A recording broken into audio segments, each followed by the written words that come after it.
가정예배 드립니다. 예배하는 곳마다 하나님께서 함께 하시며 은혜와 응답 주시기를 사모합니다. 신앙고백 드립니다. 나는 전능하신 아버지 하나님, 천지의 창조주를 믿습니다. 나는 그의 유일하신 아들 우리 주 예수 그리스도를 믿습니다. 그는 성령으로 잉태되어 동정녀 마리아에게서 나시고 본디오 빌라도에게 고난을 받아 십자가에 못 박혀 죽으시고 장사된 지 사흘 만에 죽은 자 가운데서 다시 살아나셨으며 하늘에 오르시어 전능하신 아버지 하나님 우편에 앉아 계시다가 거기로부터 살아있는 자와 죽은 자를 심판하러 오십니다. 나는 성령을 믿으며 거룩한 공교회와 성도의 교제와 죄를 용서받는 것과 몸의 부활과 영생을 믿습니다. 아멘. 가정예배 주신 하나님의 말씀 마태복음 26장 46절로 56절입니다. 먼저 기도합니다. 영광과 감사와 찬송이 우리 하나님께 있습니다. 온 마음으로 하나님을 사랑하며 예배합니다. 사모하는 모든 영혼들을 주께서 기억하시며 가정마다 은혜와 응답을 허락하여 주시기를 원합니다. 종을 낮추시고 겸손하게 하시고 오직 말씀의 도구만 되게 하옵소서. 오늘도 함께 하실 하나님을 사모합니다. 예수님의 이름으로 기도합니다. 아멘. 46절 봅니다. 일어나라 함께 가자. 보라 나를 파는 자가 가까이 왔느니라. 말씀하실 때 12 중에 하나인 유다가 왔는데 대제사장들과 백성의 장로들에게서 파송된 큰 무리가 칼과 몽치를 가지고 그와 함께 하였더라. 예수를 파는 자가 그들에게 군호를 짜 이르되 내가 입맞추는 자가 그이니 그를 잡으라 한지라. 곧 예수께 나와 랍비여 안녕하시옵니까 하고 입을 맞추니 예수께서 이르시되 친구여 네가 무엇을 하려고 왔는지 행하라 하신대. 이에 그들이 나와 예수께 손을 대어 잡는지라. 예수와 함께 있던 자 중에 하나가 손을 펴 칼을 빼어 대제사장의 종을 쳐 그 귀를 떨어뜨리니 이에 예수께서 이르시되 네 칼을 도로 칼집에 꽂으라. 칼을 가지는 자는 다 칼로 망하느니라.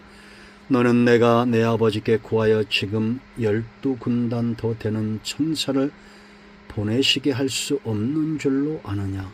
내가 만일 그렇게 하면 이런 일이 있으리라 한 성경이 어떻게 이루어지겠느냐 하시더라. 그때 예수께서 무리에게 말씀하시되 너희가 강도를 잡는 것 같이 칼과 몽치를 가지고 나를 잡으러 나왔느냐. 내가 날마다 성전에 앉아 가르쳤으되 너희가 나를 잡지 아니하였도다. 그러나 이렇게 된 것은 다 선자들의 글을 이루려 함이니라 하시더라. 이에 제자들이 다 예수를 버리고 도망하니라. 아멘. 여러분 40절 말씀 보면 일어나라 함께 가자. 이 말씀이 가슴 깊이 자리합니다. 오랜 시간 동안 내 마음 깊이 있었던 말씀, 일어나라 함께 가자. 제자들은 함께 할 수 없었습니다. 다 도망갔습니다. 그들을 비난할 수 있을까요? 우리는 지금 어떠합니까? 예수님이 가자라고 말씀하실 때 갈 수 있을까요? 주와 함께 어디든지 갈 수 있는 그런 신앙, 실제로 우리 교회사 가운데 그런 분들이 있었습니다. 우리 믿음의 손자들, 주님을 표대 삼아 달렸던 사람들. 여러분, 우리는 주님과 함께 갈 수 있어야 됩니다. 그럼 주님과 함께 간다는 게 뭘까요? 성경대로 사는 것입니다. 예수님의 생애와 말씀을 쉽게 설명하면 성경대로 사셨습니다. 성경대로 태어나셨고 성경대로 삶을 사셨고 성경대로 사역을 감당하셨고 성경대로 십자가의 고난을 당하셨고 부활하셨고 승천하셨고 이제 장차 성경대로 오실 겁니다. 새하늘과 새 땅 반드시 성경대로 이루어질 겁니다. 이것이 믿어지는 것이 축복이고, 이것을 믿게 하는 역사가 바로 우리 안에 거하신 성령의 역사입니다. 그러나 우리는 완전히 주저앉지 않습니다. 넘어지나 일어나서 다시 성경대로 살아갑니다. 일어나라, 함께 가자. 주님과 함께 성경대로 삶을 살아가는 우리 모두가 되어야 될 줄로 믿습니다. 오늘 본문을 보면 예수님의 삶이 그대로 드러납니다. 예수님이 이렇게 말씀하실 때 먼저 47절 말씀부터 50절 말씀을 보면 당을 지어 예수님을 잡고자 하고 예수님에게 입맞추는 자가 있습니다. 바로 가룟 유다죠. 이 당을 지은 자들이 누굽니까? 대제사장과 백성의 장로들이 파송한 자들입니다. 그리고 그들을 이끌고 온 자는 유다 예수님의 제자입니다. 사탄은 항상 측근을 노립니다. 그러므로 우리는 깨어 근신해야 됩니다. 사단의 노예가 되지 않도록 누구보다 예수님을 영접하고 섬기고 가까이해야 될 자들 가운데 사탄이 지금 역사하고 있는 겁니다. 49절 보세요. 유다는 라비어라고 부릅니다. 자기의 주라고 고백하지 않습니다. 귀신이, 사탄이 이미 그 마음에 들어갔기 때문이죠. 우리가 이미 봤잖아요. 사탄이 예수 팔 생각을 넣었습니다. 그가 사단에게 사로잡혔다는 겁니다. 그들은 예수님을 메시아로, 주로 고백할 수 없습니다. 인정할 수 없어요. 그러나 주님은 뭐라 말씀하십니까? 50절에 예수께서 이르시되 친구여 라고 말합니다. 주님을 배반하고 주님의 악의적 마음을 갖고 입을 맞추며 사탄의 노예가 된 자를 향해서도 끝까지 그를 긍휼히 여깁니다. 친구요.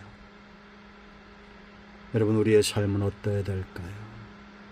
가장 중요한 것은 사탄의 노예가 되지 않는 거죠. 그런가 하면 사단의 노예가 되어 행하는 자들을 향해서 정죄하지도 않는 것입니다.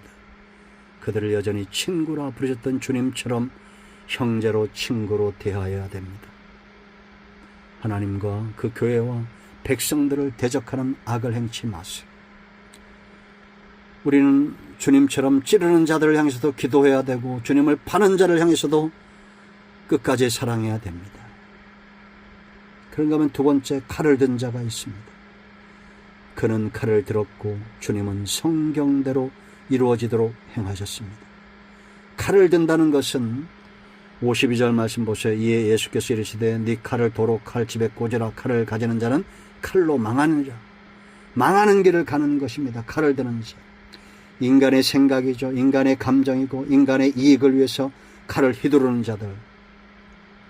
결국은 그것 때문에 망합니다. 우리가 망하지 않는 길은 성경대로 주님과 함께 일어나 가는 겁니다. 여러분, 53절 54절 주님이 하시는 말씀 보세요. 너는 내가 내 아버지께 구하여 지금 12군단 더 되는 천사를 보내시게 할 수 없는 줄로 아느냐? 내가 만일 그렇게 하면 이런 일이 있으리란 성경이 어떻게 이루어지겠느냐? 하시더라. 성경이 이루어지도록 주님은 그 능력도 주님의 권한도 다 내려놓으신 겁니다. 우리 손에 무엇이 들려 있습니까? 칼입니까? 복음입니까? 미움입니까? 긍휼입니까? 시기와 다툼입니까? 아니면 사랑과 순종입니까? 칼을 들지 마세요. 칼을 드는 자는 칼로 망합니다. 그런가 하면 도망치는 제자들입니다. 55절로 56절 보세요. 그때 예수께서 무리에게 말씀하시되 너희가 강도를 잡는 것 같이 칼과 몽치를 가지고 나를 잡으러 나왔느냐? 내가 날마다 성전에 앉아 가르쳤으되 너희가 나를 잡지 아니하였도다. 그러나 이렇게 된 것은 다 선자들의 글을 이루려 함이니라 하시더라. 예수님은 성경대로 예언대로 잡히셨습니다.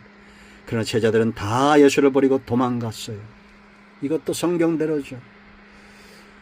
성경을 해석하는 분들은 이들이 기도해야 될 때 기도하지 않았으므로 주님과 함께 일어나 함께 가지 못했다. 그런 힘이 없었다라고 말합니다. 맞는 말이죠. 왜냐? 결과를 보면 압니다. 예수님처럼 우리가 깨어 기도하고 근신하고 하나님 앞에 기도하는 자들은 무장되어지게 됐습니다. 강하고 담대한 담력을 얻게 되어 있어요. 홍해 앞에서 모세와 이스라엘 백성은 달라야 옳은 겁니다. 마라 앞에서 모세와 이스라엘 백성은 달라야 옳은 겁니다. 아말렉이 쳐들어왔을 때도 마찬가지입니다. 어떤 문제 앞에서도 기도하는 사람과 그렇지 못한 사람은 다른 것입니다. 그러므로 여러분, 우리가 주님과 함께 가고 도망치지 않고 해서는 오늘 우리는 기도해야 됩니다. 담력을 얻어야 됩니다. 강하고 담대해야 됩니다. 그래야 도망치지 않습니다. 지금까지 역사는 성경대로입니다. 이것이 예수님의 사역이고 삶이고 역사며 교회의 역사고 성도의 삶의 역사였습니다. 성경대로 강하고 담대하게 일어나 주님과 함께 십자가의 길, 복음의 길, 승리의 길을 걸어갈 수 있도록 우리는 깨어 근신하고 기도하여 힘을 얻어야겠습니다. 아멘. 할렐루야. 이제 합심해서 기도하시고 가장의 마무리 기도하시고 주님 가르친 기도로 예배를 마치시면 되겠습니다. 아멘. 오늘도 응답이 우리 가운데 임하였습니다. 할렐루야.